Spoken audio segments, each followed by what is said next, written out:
Some of you are expecting to reap a harvest, and you've never sown a seed. Aunt Patsy, you got to buy a ticket. God, would you help me close this deal? God, would you send a windfall in my life? God, would you help me with where I'm stuck here in my life? If you would help me, Lord, close the deal, settle the case, receive the windfall. Then, how many times have I heard that as a pastor? Then, Pastor, I'm working on a deal, and if it comes in, help me pray. Then, you have to take the then out of the ripple effect. You sow what you have. No matter how big, how small, it creates a ripple effect.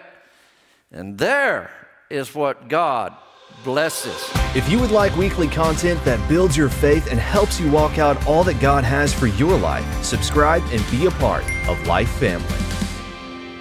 What is the ripple effect? Well, you know what it is.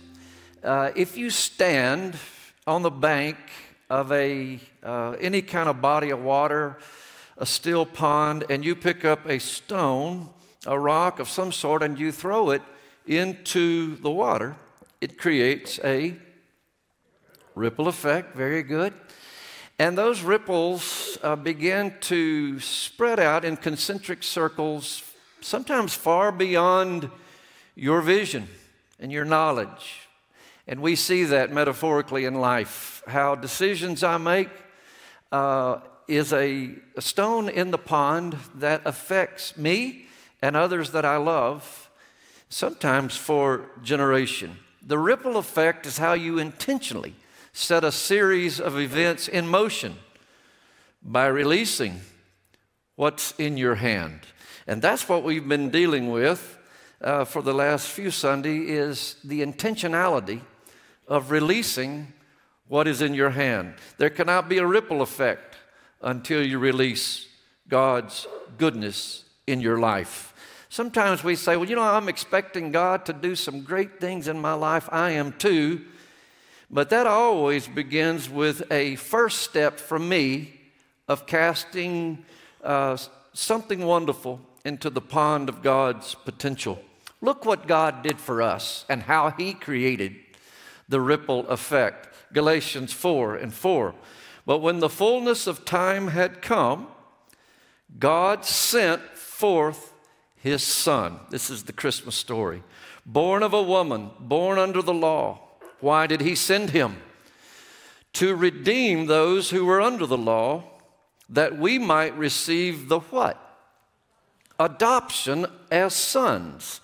And because you are sons or daughters, God has sent forth the Spirit of His Son into our hearts, crying out, Abba, Father. Therefore you are no longer a slave, but a son. And if a son, then an heir of God through Christ. Oh my goodness, there's so much powerful truths in this passage of Galatians 4. God sent forth His Son. The great chasm between broken man and holy God could not have been wider. And how would He redeem fallen man and woman? By sending forth Jesus. He sent Him. The Bible's careful to say that God sent forth His Son. God did not keep Him in heaven. He sent Him to us to save us.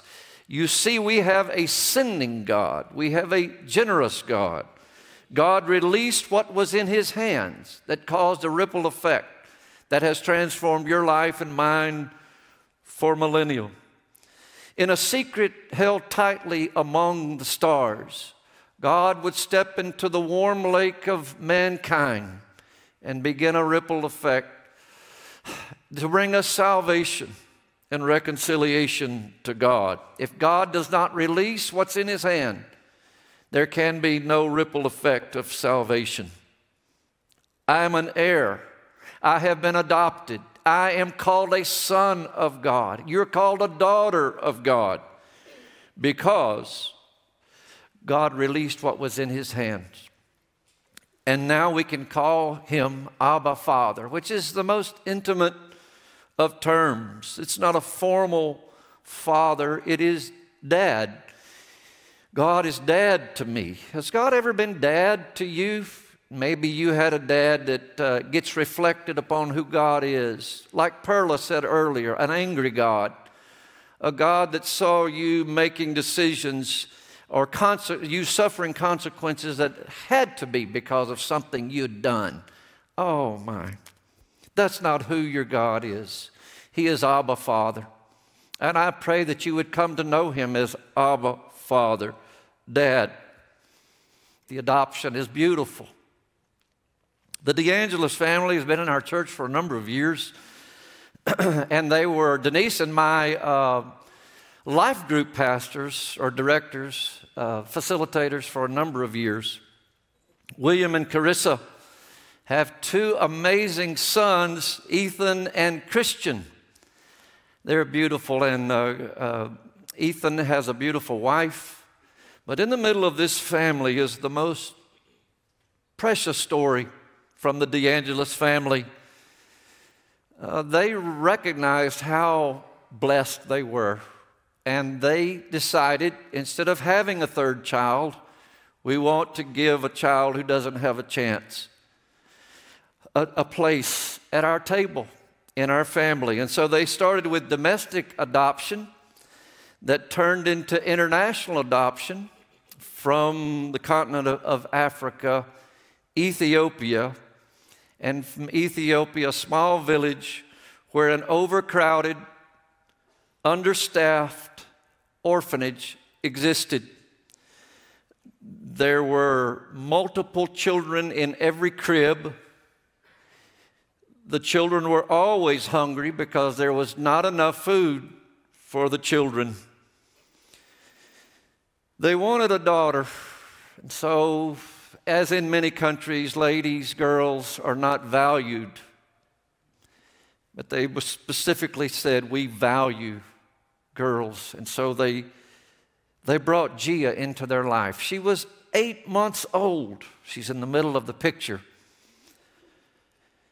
She was very stoic when they brought her to their house. Even though there was a gushing forth of love from them, she didn't laugh, she didn't cry, she didn't show emotion. She had learned not to do that even as an 8-month-old. Gia's story is amazing. She was taken from hopelessness and placed into the most amazing Christian family who dearly loved her in America, and in the best part, in Texas. Gia blossomed, is part of our life student ministries. She is amazing. She is a joy. I love her smile and her laughter. And I asked the DeAngelis the other day, I said, can I ask you a couple of personal questions? I want to use them in church, so don't tell me anything you don't want me to say. I said, did the boys ever come together when you were making a family decision about where you wanted to go for vacation or Christmas gifts? Did the boys ever say, hey, she doesn't get a say in this family? Never. Oh, I love that. She gets a say in the family. And then I ask them the most personal question of all. If the DeAngelis estate was divided today among the children, and she stopped me mid-sentence and she said, she is an equal heir. And that's what God did for me. And that's what God did for you. We were hopeless, we were estranged, we were away from God. We were in darkness. Psalms 103 says we were in a pit, a dark, dark pit, and we couldn't get out of this pit. And when it looked so hopeless, when I could not reach mercy, that'd make a good song. Mercy came running. Mercy came running to me. Man, that'd be a good song. God put me in His family. He calls me a son, and He tells me, Randy, you can call me Dad. And that's what I've done. I get a say. I'm at the table, and I am an heir. I get all the privileges of being in the family of God. Isn't that good news? And this kind of generosity then transforms the way I live. And now I no longer live for me, I live for God and God's family on the earth through Jesus Christ. The ripple effect. Part of the thing the Lord teaches me as I sit at His table as a son, as an heir, is, Randy, you will reap what you sow. I know that. I've known that for a long time. But He says to me, do you also know that you cannot reap what you've never sowed? I think I know that too. 2 Corinthians 9:6. Remember this, the Apostle Paul says, whoever sows sparingly will also reap sparingly. Boy, that's been me.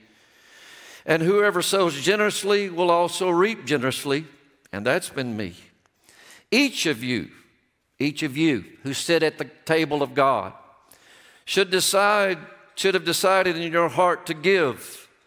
Now, you don't give reluctantly or under compulsion. So I've been in church all my life, and I've heard pastors use fear and guilt to compel you to do certain things. The Apostle Paul said that's not how a giver gives. Not reluctantly or under compulsion. For God loves oh, I can't wait to give this, to throw it into the pond. Everything I have has come from God, and I get to give back and create a ripple effect, an impact. One kernel of corn. One kernel of corn. On an average, one kernel of corn produces 1,000 kernels of corn. From that small kernel of corn comes 1,000 kernel of corn. And those 1,000 kernels of corn eventually reap a harvest of 1 acre of corn, which equals 200 bushels or 11 million kernels of corn.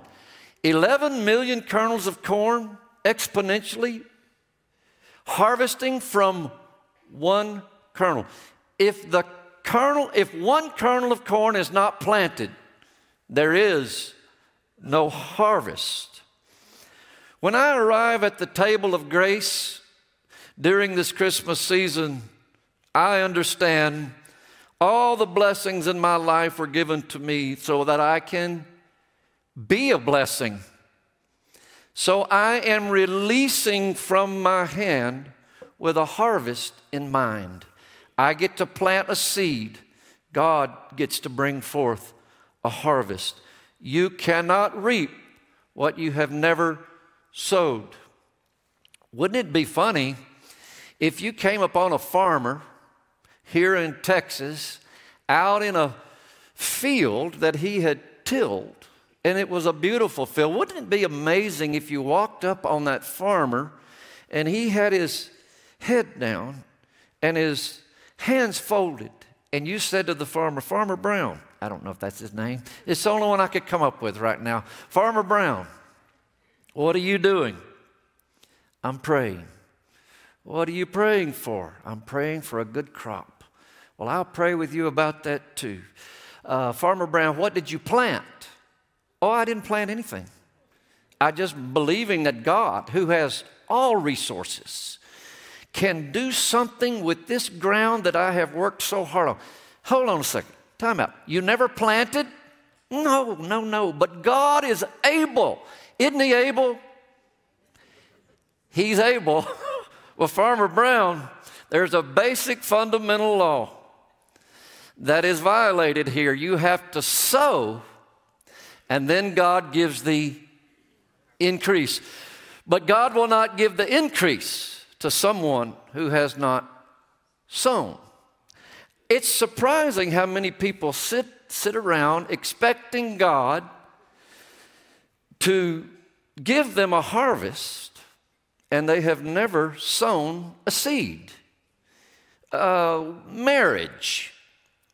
You're like, man, I got to get me a soulmate. I've got to get my soulmate. You need to get healthy. And you need to get in shape. And you need to be attractive in all the areas of your life for God to bring you someone wonderful. Oh, I'm just God. No, you're not the person God needs right now to have anybody in your life. You need to get healthy. That sounded kind of rough. I'm going to sweeten up a little bit. You know, I want a great education. Good for you. I'm just believing God is going to download a whole bunch of information in my mind, and I am going to be an academic whiz. No, He's not. You have to hit the books. You have to go to class. You have to show up. You have to be interested. You have to keep learning. You have to throw intention into the pond of education, and then you get your education, and God will bless it. I just want a great business. You know, I just want a great career that is so wonderful, and I'm just going to sit here and believe, God, you're good. Well, no. You got to go looking for the job. You got to get on websites. You got to go network with people. You got to do all that. Now, God will help you navigate it, but you got to make an effort. You got to release what's in your hand. Some of you are expecting a harvest, but you've never sown a seed.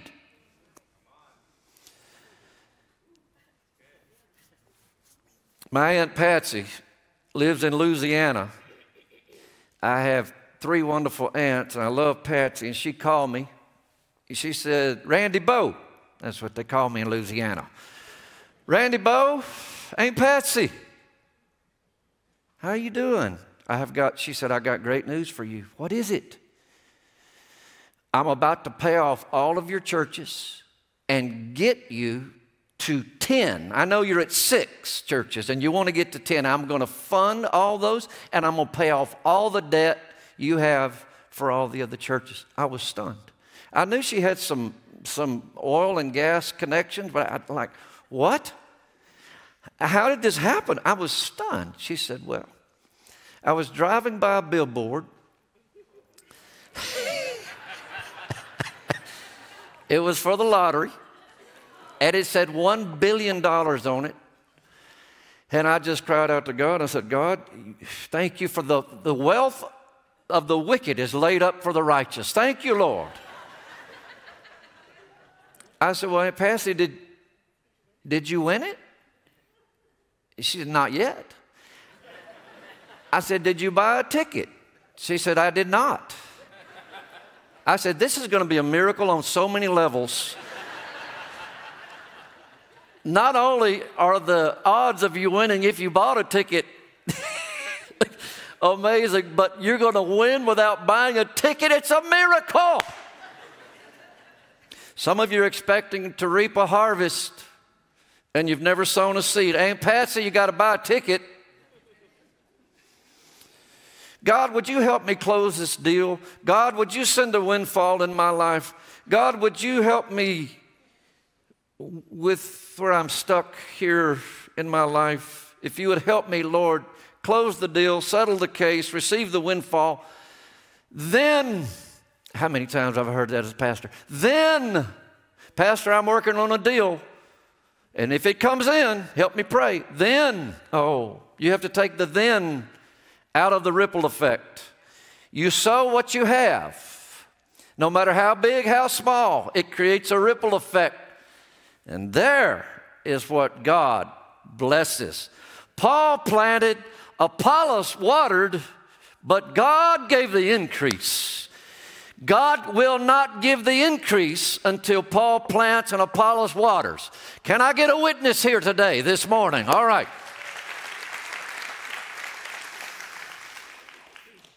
You will experience the consequences of your actions.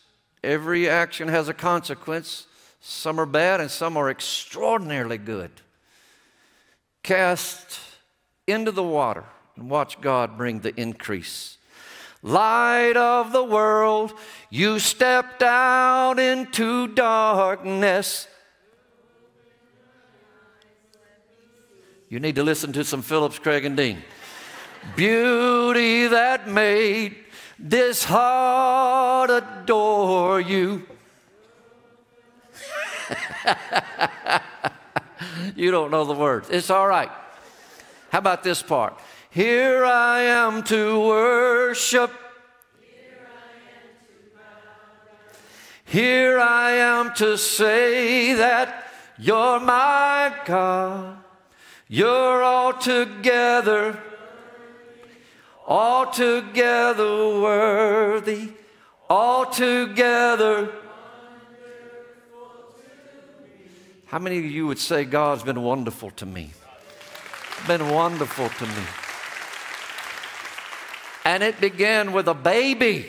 Oh, think about this. Baby Jesus. He didn't come as a full-grown man. I mean, I wouldn't have done it that way if I was God. I would have him just come in, you know, riding a white steed and powerful with banners waving. And the Lord doesn't do it like that. He threw a small stone, a baby stone, into the water of man's sadness. Jesus, thank you for coming to earth, light of the world. And God, thank you for releasing what was in your hand. Randy, as you sit at this table as an adopted son, remember, you will reap what you sow, and you cannot reap what you never sowed, and you will reap more than you sow. 2 Corinthians 9.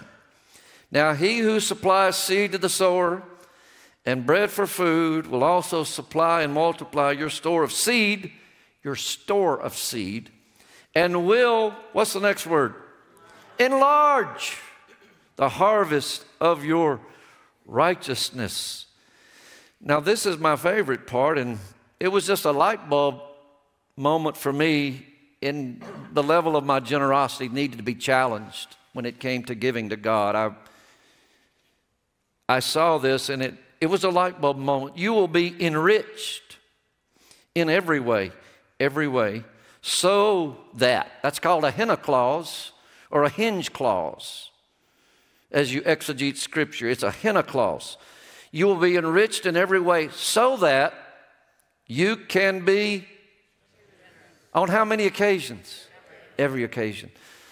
So what the Lord is saying to me, Randy, I am going to enlarge the harvest of your righteousness, and I'm going to enrich you in every way, in relationships, in finances, in children, in every way, in health, so that I have strings attached. Lord, is there strings attached to this blessing? There's always strings attached. And what is the string? Generosity. Throw it into the water, release it from your hand, and watch me create an increase you would not even believe. You will experience the consequences of your actions multiplied. I throw it into the water, and it multiplies. One kernel creates one stalk, creates one bushel, which creates acreage of harvest after harvest. When it comes to souls and the lostness of Austin and the lostness of Central Texas, I'm all in. And Lord, if you will bless me with resources, and you have blessed me, what you're waiting on is me to release what's in my hand. And if I do that, we have resources to make a real impact in the community that we live in. John 12:24, the words of Jesus. Very truly I tell you, unless a kernel of wheat falls to the ground and dies, if you have to release it, it remains only a single seed. Not going to do a lot if it just sits on a table, but if it dies, it produces many seeds. Kernel, stalk, bushel. Anyone who loves their life will lose it, while anyone who hates their life in this world will keep it for eternal life. I've always wondered what that last verse meant.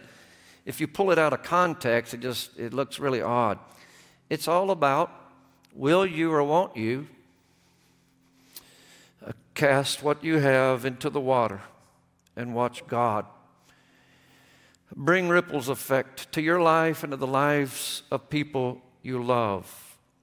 If I understand that resources are given to me to give, then he says you know what it is to be a son of God.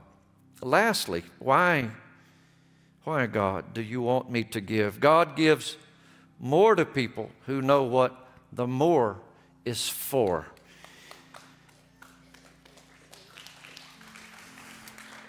I love gifts. I love to give grandkids toys. Love all that. I love nice stuff. My life has been improved because of the blessings of God. But I have to acknowledge there is a more. The more. What is the more for? Why do you have more? What is the more for? It is to advance my life, sure. My lifestyle, sure.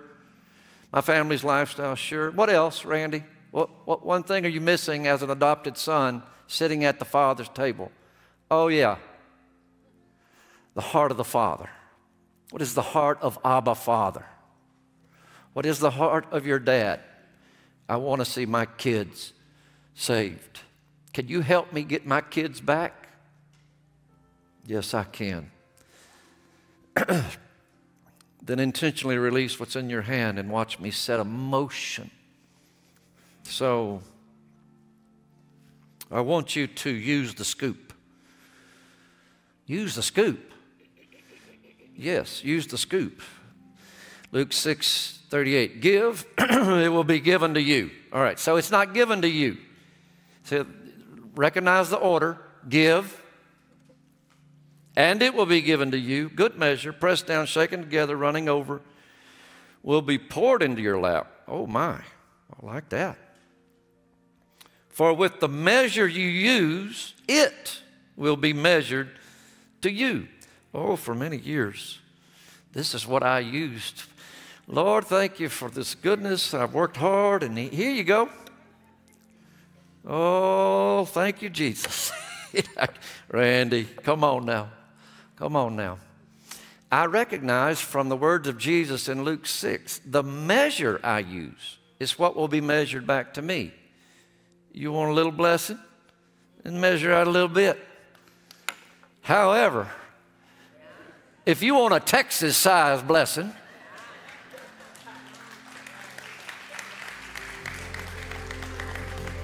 that's what you do. Thank you so much for being a part of our service today. And we hope and pray that this message touched your heart. And we want to hear from you. We want to get to know you. There are several links below this video that you can connect and let us know what's going on in your life. So we would love to invite you to do that. But most importantly, if you made a decision to follow Jesus today, that is amazing, and we want to celebrate you. I invite you to text Next Steps to 22999. We'll respond with a text and give you some resources and next steps for your faith journey. So we just celebrate you and want to invite you to do that. Thank you so much for making this decision to follow Jesus. It's amazing. So thank you again for being a part of our service today. We will see you next time. If you don't have a home church, we would love to invite you to be part of LifeFamily. Remember, you belong here. Join us again next Sunday or any time throughout the week. Hit that bell so you never miss when we post a new video. Hope to see you again soon.